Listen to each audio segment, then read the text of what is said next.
ప్రభుత్వ పాఠశాలలు మధ్యాహ్న భోజన పథకంపై ప్రవచనకర్త గరికపాటి నరసింహారావు వ్యాఖ్యలు అత్యంత వివాదాస్పదమవుతున్నాయి. ఆయన ఒక సమావేశంలో మాట్లాడిన వీడియో ప్రస్తుతం వైరల్ అవుతోంది.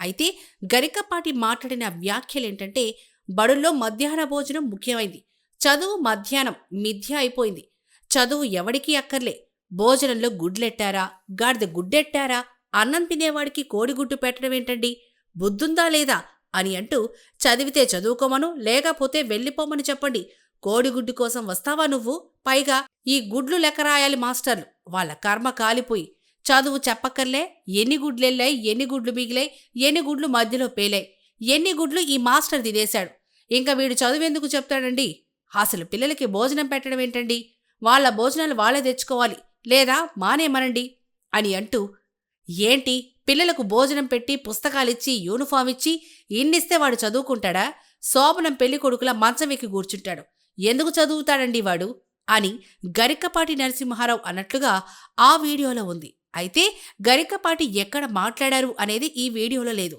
ఈ వివాదం తర్వాత గరికపాటి సోషల్ మీడియా ప్లాట్ఫామ్లో ఒక ప్రకటన వచ్చింది. ఆ ప్రకటన ప్రకారం రాజమండ్రిలో ప్రపంచ తెలుగు మహాసభల్లో ఆయన మాట్లాడిన వీడియోను వక్రీకరించారన్నారు.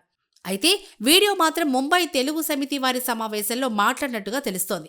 కానీ ఏ తేదీల్లో మాట్లాడింది అనేది స్పష్టత లేదు. అయితే ఆ వీడియోలో ఆయన ఇంకా ఏమన్నారంటే, విద్యార్థికి అన్ని సౌకర్యాలా, అవసరమా, చదువు రావట్లేదెవరికి, భోజనాలే వస్తున్నాయి, పైగా అందులో బల్లి పడింది, పిల్లి పడింది, పడదా, ఆ వండి పెట్టే వాళ్ళకి డబ్బులు ఉండవు, ఎక్కడి నుంచి ఇస్తారు, ఎంతమందికి ఇస్తారమ్మా, దారబోస్తారు ప్రభుత్వం వాళ్ళు, ఎక్కడి నుంచి వస్తాయి డబ్బులు అని గరికపాటి చేసిన వ్యాఖ్యలతో ఆ వీడియో కాస్త వైరల్ అవుతోంది. ఆ వీడియోలో ఇంకా ఏమన్నారంటే, నీ డబ్బులు పెట్టి నువ్వు చదువుకో, నీ అన్నం నువ్వు తిను, నీ బట్టలు నువ్వు కట్టుకో, నీకిష్టమైతే చదువు, ప్రభుత్వం పనేంటంటే ఉభయ తెలుగు రాష్ట్రాల పెద్దలందరూ వింటారని చెప్తున్నా, ప్రభుత్వం కర్తవ్యం బాగా చదువు చెప్పడం తప్ప పుస్తకాలివ్వడం, బట్టలు కుట్టించడం, అన్నం పెట్టడం కాదు.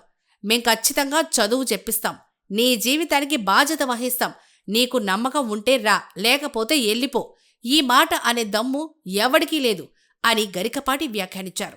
అయితే గరికపాటి వివాదాస్పద వ్యాఖ్యలున్న వీడియో సోషల్ మీడియాలో వైరల్ కావడంతో వివిధ వర్గాల నుంచి తీవ్ర నిరసనలు వస్తున్నాయి. వివిధ కుల సంఘాలు పేదలు చదివే ప్రభుత్వ బడి విద్యార్థులపై అగ్రకుల అక్కసుగా దీన్ని అభివర్ణించాయి. కుల సంఘాలుగానే కాకుండా కులంతో నిమిత్తం లేకుండా పలువురు ఈ వ్యాఖ్యలను తప్పుపట్టారు. పాఠశాలలో మధ్యాహ్న భోజన పథకాన్ని సమర్థించారు. ప్రజలు ఆకలి, చదువు అనే అంశంపై తమ అనుభవాలను, మధ్యాహ్న భోజన పథకం ఎవరికి ఎలా ఉపయోగపడింది అన్న విషయాలను సోషల్ మీడియా వేదికగా పంచుకున్నారు. మరికొందరు పేద పిల్లలంటే చులకన భావమా అంటూ గరికపాటి వ్యాఖ్యల్ని వ్యతిరేకించారు.